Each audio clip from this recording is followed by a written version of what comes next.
Mud reaches your knees. Your boots are already gone, swallowed somewhere below. You have not felt your feet in 3 days. Somewhere ahead, in the dark between the wire, a man is calling for his mother, and no one moves to help him. This is not the trench warfare you learned about in a textbook. It is far colder, far slower, and far more brutal than you were taught. You picture the First World War as machine guns and mad dashes across open ground. That happened, but that was minutes. The war you actually lived, if you had lived it, was mostly waiting. Waiting in a ditch, 6 feet deep, for weeks at a time, while your body slowly broke down around you. Survival in the trenches was not about being brave for one heroic charge. It was about outlasting an environment that was trying to kill you in 100 quiet ways before the enemy ever got the chance. Start with the mud itself. Trenches were dug into farmland across Belgium and northern France, land with a high water table that never really drained.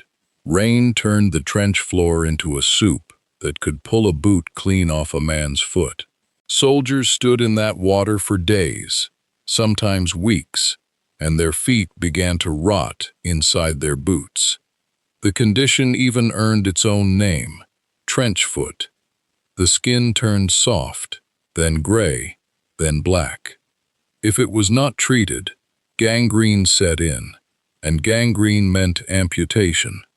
By 1915, the British Army alone had recorded tens of thousands of cases.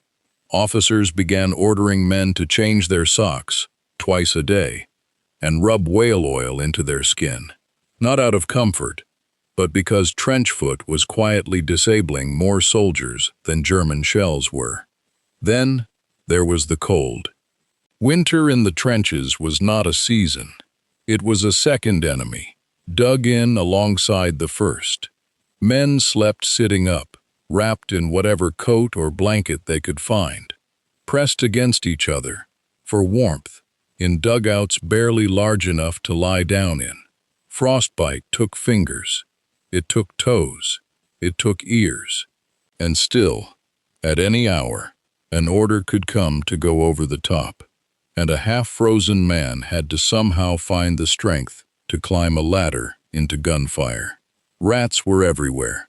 They fed on food scraps, on waste, and, when the fighting was heavy, on the bodies that could not be recovered from no man's land. Soldiers described rats the size of small cats moving freely through the trench walls at night. Killing them became a grim form of entertainment, one of the only forms of entertainment available. Lice were worse. Every soldier had them. They lived in the seams of uniforms and could not be fully removed, no matter how often a man burned his clothing or boiled his shirts. Lice caused a condition called trench fever, a relapsing illness that could put a man out of action for weeks. Why does any of this matter more than the shelling? Because disease and exposure disabled more men in this war than bullets did. Now picture the sound. Artillery bombardments could last for days without pause. The German officer, Ernst Jünger, who served on the Western Front and later wrote about his experience in Storm of Steel, described the psychological toll of sustained shelling as something closer to a natural disaster than a battle.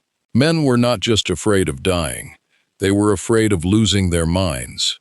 The condition came to be called shell shock. Doctors at the time barely understood it. Some believed it was physical damage from the blast waves. Others believed men were simply cowards. Soldiers who trembled uncontrollably, who could not speak, who flinched at every sound, were sometimes court-martialed instead of treated. It would take decades before the medical world recognized what soldiers already knew in their bodies, that the mind can only absorb so much terror before it breaks. So how did anyone endure this for months, sometimes years? The answer is smaller and stranger than heroism. It is routine. Trench life ran on a strict rhythm. Stand to at dawn, when every man took position in case of a surprise attack at first light, the hour the two armies believed was most dangerous. Then breakfast, usually cold, usually thin. Then maintenance, repairing collapsed walls, clearing drainage, refilling sandbags. Then, if you were lucky, rotation to the rear, away from the front line, for a few days of rest before being sent back. British units typically spent about a week in the front trench before rotating out. That rotation, more than any weapon, is what kept armies functioning as long as they did. A man who knew he had an end date, even a short one, could push through days he otherwise could not have survived. Letters home mattered enormously. The British Postal Service delivered an almost unbelievable volume of mail to the front, more than 1 billion letters and packages over the course of the war. A letter from a wife or a mother was not sentimental extra. It was psychological infrastructure. It reminded a man that a world without shelling still existed, and that he was still part of it. The poet Wilfred Owen, an English officer who served at the Somme and at Passchendaele, wrote some of his most devastating verse in the trenches, describing the war not as glory, but as a slow poisoning of everyone it touched. He was killed just 1 week before the armistice, a detail that still stops people cold when they learn it. His letters home, calm and almost gentle in tone, stood in stark contrast to what he was witnessing daily. That contrast was not hypocrisy. It was survival. Men learned to compartmentalize horror because the alternative was collapse. Humor became another form of armor. Soldiers gave sarcastic nicknames to shells based on the sound they made coming in. They joked about the food, joked about the rats, joked about officers. Trench newspapers were even produced by soldiers themselves, filled with dark comedy about their own conditions. Laughing at the absurdity of your own suffering was not denial. It was a way of keeping a piece of yourself that the war could not take. Consider the sheer scale of what these routines had to sustain. The Battle of the Somme, which began in July of 1916, under the command of British General Douglas Haig, saw over 57,000 British casualties on the first day alone, one of the deadliest single days in the history of warfare. And yet the front held.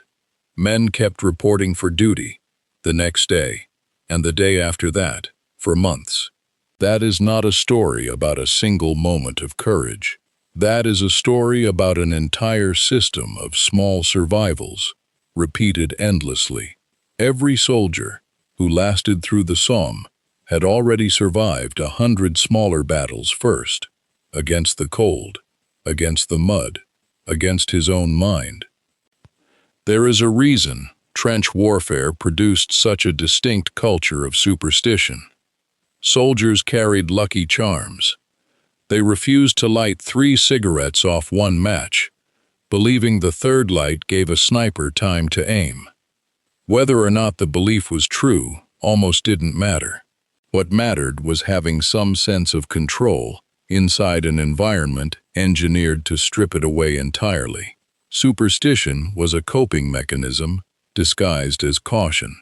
By the war's end, in November of 1918, the trenches had reshaped how militaries thought about the human body under prolonged stress. Trench foot led to better standards for footwear and hygiene in future conflicts. Shell shock, however imperfectly understood at the time, laid the groundwork for how modern militaries think about combat trauma today. The lessons were paid for in an almost incomprehensible cost of human suffering, but they did not disappear. They became doctrine. And that is really the point buried underneath all the mud and the wire. Survival in the trenches was rarely about a single act of bravery. It was about small, repeated discipline. Changing your socks, writing a letter, sharing a joke with the man next to you. making it to the next rotation. That kind of endurance is not unique to 1916. You have felt a smaller version of it yourself, in a stretch of your life that felt like it would never end, where the only way through was one more day, one more task, one more small act of care for yourself or someone beside you. The soldiers in those trenches were not fighting for one dramatic moment of glory.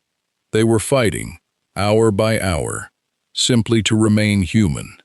And in that ditch, 6 feet deep, in mud that never dried, that was the hardest battle of the entire war.